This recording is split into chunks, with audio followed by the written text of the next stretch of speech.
It's time to spill the tea. Hello! You there, and welcome to A Spoonful of Theatre, Singapore's only theatre podcast. And this is another one of our Spill the Tea episodes where we review a piece of theatre right outside the theatre foyer.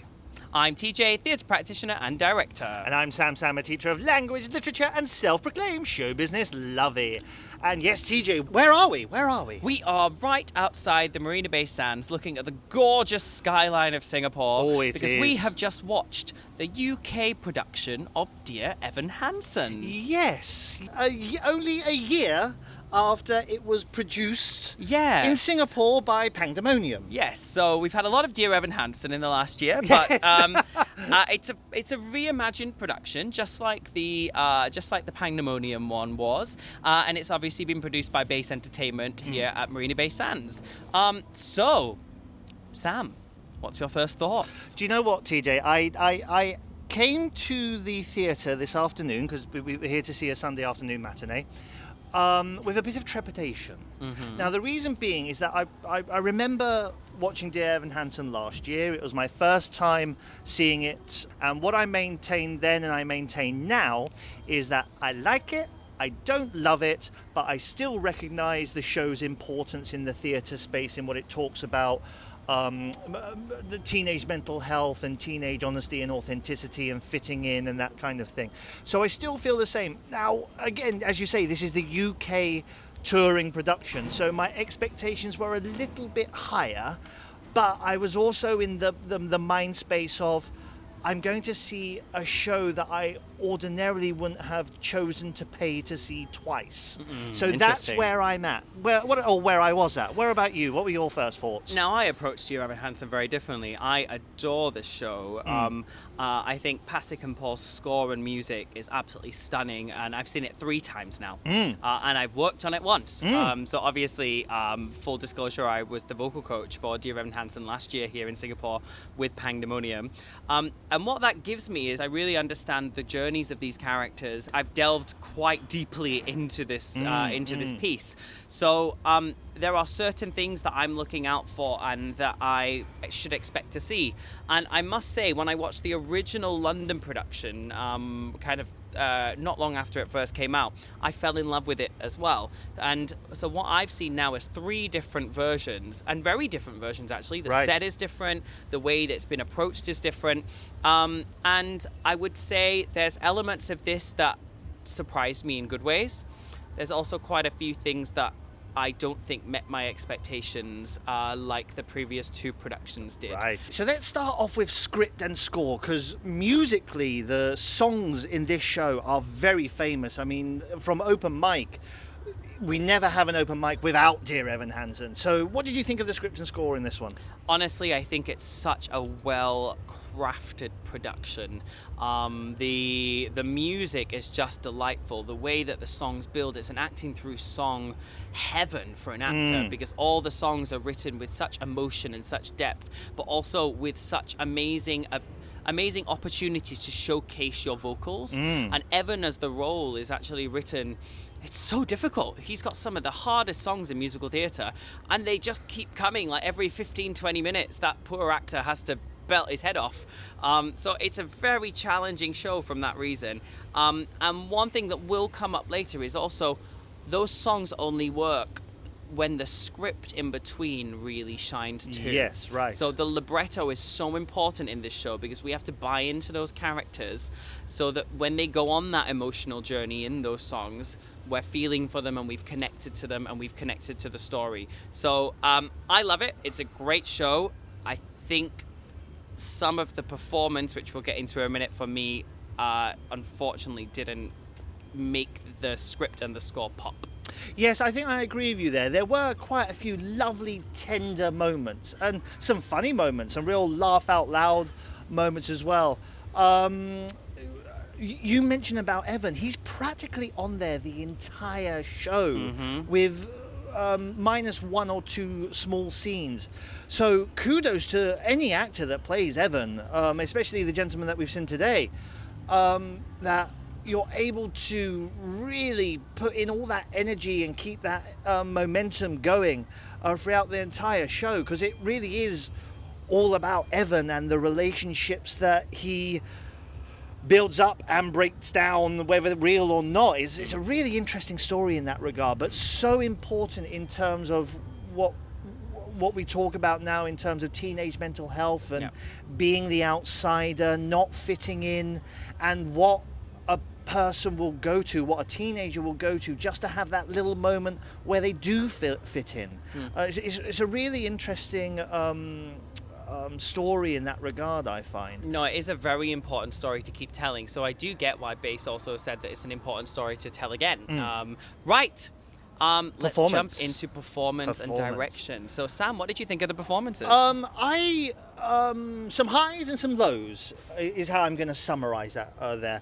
The actress playing Heidi was wonderful. Rebecca McInnes. Yes, she did a really, really good job. She actually reminded me of somebody that I knew in a sort of way she parented Evan, the way she responded to Evan. So she really stood out for me. And the gentleman that played Connor, he really looked like he was having fun playing that part, and that really stood out for me.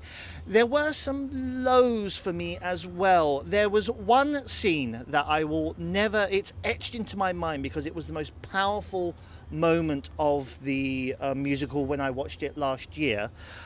And that's when Connor's dad broke down. And it's during You'll Be Found. There's that moment, and it's really, really, really, it's the moment that made me cry in the show. It was missing in this production, and I do not understand why, because it gives so much meaning in the second act when Evan and Larry, I think the character's name, have their song together. And I don't know why the choice was made to take that moment of Larry breaking down in You'll Be Found. I don't know why. And as a result, I feel it made Larry very flat as a character. So that's the high and low for me in terms of performance. What about you, TJ? I do agree with you. Actually, I do think the performance of Larry today, especially the bit for me that was missing, is in Breaking a Glove, which is this lovely kind of father-son sort of moment.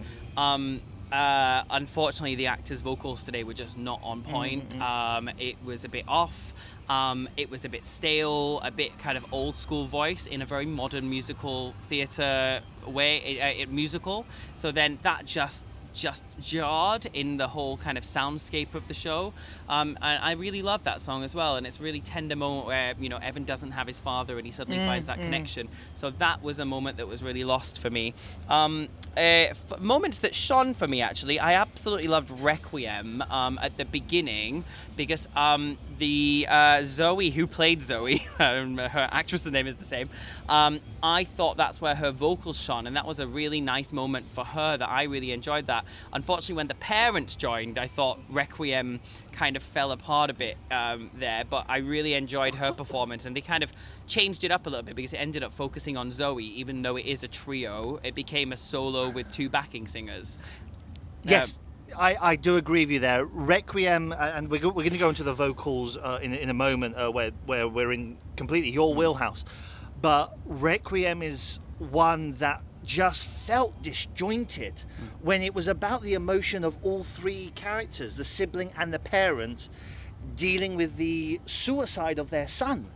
And it just felt so disjointed that it really stood out for me as, I'm sorry to say, the weakest song of the show. I'm sorry to say, but yes. So for me, I want to jump into direction now before I swivel back to the performances. Whenever I approach a show that is based in America, it's quite easy as an English-speaking person doing a show in America, which is an English-speaking country, to assume that culturally there's a lot of similarities. I'm going to frame this because actually I did a summer camp. I worked in America many, many years ago, and I got the biggest culture shock of my life because I went there thinking, oh, it's the same as the UK. It is absolutely not. Nope. Culturally, there are many, many differences in terms of how Americans and Brits approach the world and how we see the world and how we interact with one another. Yes. Not in positive or negative ways, but it really is a very different culture. So as a director and an actor, when you are approaching an American work, if you are not American, just like with anything, the first thing you need to do is put yourself in your character's American sensibilities. Yes. And you have to see the world through an American lens, which is, compared to British, and this is the British cast, it's a bit more confident. It's a bit more forward. Characters put themselves out there a little bit more than us Brits who apologize for things. So whenever I approach American work, that's the first thing I have to do as a director or a performer, to switch myself into that American world. Yes. This was an American production done through a British lens. Right. And quite a lot of the characters had not quite reached that Americanness. Some accents weren't there. That was quite disappointing. Yes. Some moments where we did slip on some of the accents from several of the characters, actually. Some really obvious moments. But most importantly, it didn't pop in as an American show. I didn't believe that American world throughout the entire thing. And that's really important because these songs come from American emotions. So it's that the big feelings go into the big song and go into the big it's kind of like pacing the show, and that slowed it down for me because I don't think, and I think that must come from a direction perspective. Right. And going off that, there was a lot of very slow scenes that you could drive a bus through the pauses. And actually, quite a lot of the scenes are written to be snappy. I did find a lot of the scenes a bit slow, which meant some of the characters didn't quite pop. And overall, I struggled to connect with the acting in the scenes especially. Going back to the performances, where I think the performances shone mostly was in the singing. Right. Because actually, most of the important lead singers... Evan had a fantastic voice. I thought overall he did an amazing job throughout. I think he warmed up a little bit early on in Waving Through a Window. It's a matinee. I don't know whether we'd warmed up fully. By the end, I thought he was really in good voice. Heidi as the mum was great. When we came together vocally, it was there, I think. Yes, I see what you mean about Evan's vocals, because at the beginning with Waving Through a Window, it felt like he was holding back in those big notes. But then, as you say, as the show went on, he was vocally stunning. And so, was it a case of wasn't properly warmed up at the beginning and so needed a bit of time there? I do have two gripes that I would like to say, and they're very small. Number one, the addition of a soda pop reference absolutely came from left field. It was in the middle of a scene. It is not in the original script. This show is not set in 2025, and I don't think it made an effort to try and be in this version.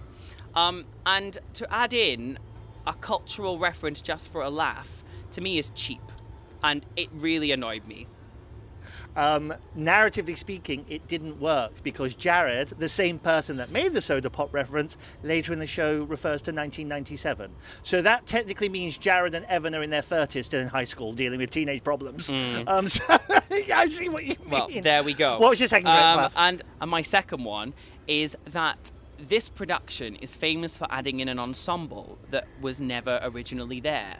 So they've added 5 extra ensemble actors to the show to play school children and kind of, to be honest, I'm trying to explain what they did, and realistically they were set technicians moving on set in costume and singing as they did it. Oh, wow. It was completely unnecessary, added nothing to the story, and the dancing and moments, the addition of extra dancing in scenes that just didn't need it, just took us away from what is at heart a truly acting through song, acting-led play. So all of those additions just took us out of kind of drawing into the characters' emotions. I agree with you, not to put too fine a point of it, but they had the most easiest time of the show, quite honest with you, because they weren't on stage very often, and it was just human set dressing, to be honest with you. At this point, I do want to address, because I feel like, Sammy, I think we are picking at some things here, quite rightly, and we might be a little bit more picky than we are usually, but I think that there is a real difference here when you are asking us to pay $200 for the top tickets in a production. If you're saying this production is worth 5-star money, it's like if you go to a hotel and you tell me it's 5-star and I pay 5-star, I expect perfection. And when we don't get perfection, it is very frustrating. And if this is what we're saying is 5-star, and when we look around Singapore theatre and see things that are way more 5-star than that and are charging a third of the price of their top tickets, that is not good enough. So this is why I think we do hold productions that are touring and are hosted at Marina Bay Sands or anywhere when you charge that money to a different standard, because you're saying it's 5-star. The only addition that I will add to that, TJ, because I completely agree with you, is that when you also pay the top dollar for tickets, and then not just once but twice, you get promotional discounts, flash sales, and that of heavily discounted tickets for higher category seats. And it's like, hold on a minute, I've just paid a lot of money for this, and you're now giving them a third less? Yeah. Okay, thank you for that. Yeah. Thanks. And then the day after you buy a flash sale, another sale comes out the next day with an even lower ticket. So, anyways, back to it. Shall we jump into some of the more technical aspects of the show? Yes. So, I would like to start off with set. Okay. Now, something you mentioned about pacing earlier, and how the vocally and the acting could disrupt the pacing. Something that I quite enjoyed is that the snappiness, I should say, of the set changes actually kept the pace going. In the last time I watched it, I felt the pacing was a little slow. But with today's production, the changing of the sets really kept the pace going and kept the story dynamic. So I really quite enjoyed that. Another part that I enjoyed of the set was props. There was a lot of props that were being actually used that made the scenes more authentic. There was pouring of drinks, there was drinking of drinks, there was picking up something and doing something with it as part of the acting and part of the performance. And I really appreciated that because it felt the scenes more authentic. Anyway, what about you, TJ? This is a very redesigned version of the show. The original London, it looked completely different. The Pandemonium one looked very different. I did like some elements of this. They had these interesting sliding panels that were kind of a glass panel which kind of linked to the waving through a window and looking through the glass at the world, and they did use those in some creative ways that helped transition and make the scenes kind of break down a little bit. One area that I felt wasn't quite fully utilized was there's a lot of scenes in this show where they are using webcams or talking through the internet. And it's really important because they're in two different worlds. So the lighting and the set needs to tell you, one, we're on a video call, and two, we're in different worlds. The lighting did not split those worlds up hardly ever in those moments. And the issue is they're talking to camera. Now, of course, you can't just look at the screen because then we're going to lose all your facial expressions. And if you look up and don't look at each other, if it just isn't obvious we're on a video call, you look like you're just not talking to each other in a scene. And that's what happened quite a lot because there was nothing saying this is a video call. There was some really subtle, I was looking for it because I was trying to find it. There were some subtle lighting moments, but I think most of the audience wouldn't have realized that quite a lot of these scenes are actually in two different worlds. So that's where I think it let itself down. However, there was some really simple versions of the sets that I think work really nicely, like the simplicity of the bed and the couch and the two homes. It didn't need a lot to say everything it needed to say. So actually, I thought there was some efficiency in there, but there were a couple of moments that I didn't think worked. I do have a gripe here, since you brought it up, lighting. I also have a gripe. Now, this is something, dear TJ, that I have a little bit of expertise on, because during my days on the cruise ship... Oh, cruise ship bell! one of my responsibilities was actually to be the spotlight operator during shows. So whether that be comedians, singers, or show company, and you had your whole list that told you who you should be spotting where in what song, and when you got the entire audience blacked out and you are the only spot, you are the only light on the stage, it is so blooming obvious if you've gone wrong. That happened several times during today's performance. More than several. And it jolted you out of the moment when that spot just jolted or moved or twitched.